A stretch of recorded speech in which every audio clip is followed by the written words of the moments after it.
Now to a News 8 exclusive on a troubling trend playing out all across the country. Thieves targeting the homes of Asian-American business owners. Also, it's happening in our state, most recently in Shelton. News 8's Eva Zamaris joins us now with a look at the work that's being done to combat this. Eva.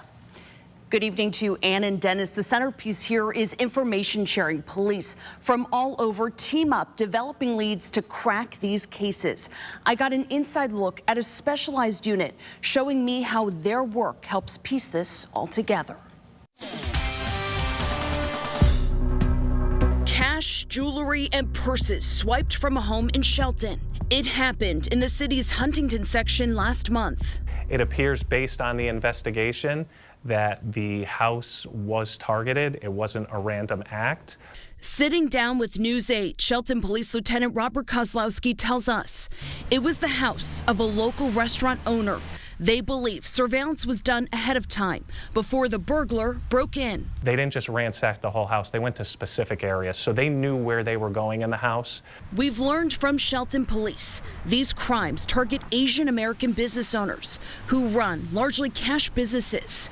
And it's these types of crimes that are the focus of the state's Fusion Center, which monitors these trends and patterns, sharing that information with local, state, federal, and private partners. We've seen where they're following this business owner to see what their daily routines are. They're going so far as setting up digital surveillance. Tim Silva heads up the Fusion Center.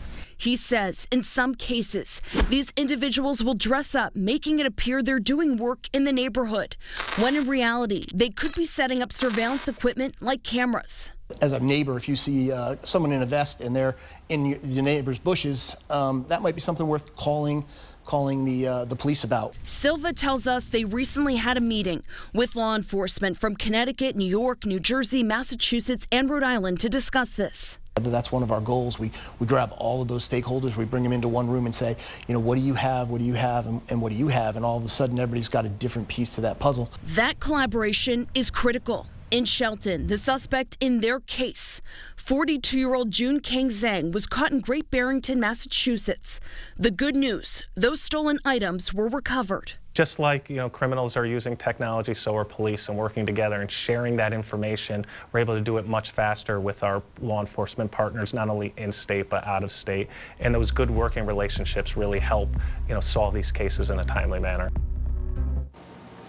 Everyone, specifically business owners, are being reminded to not leave large amounts of cash in your house.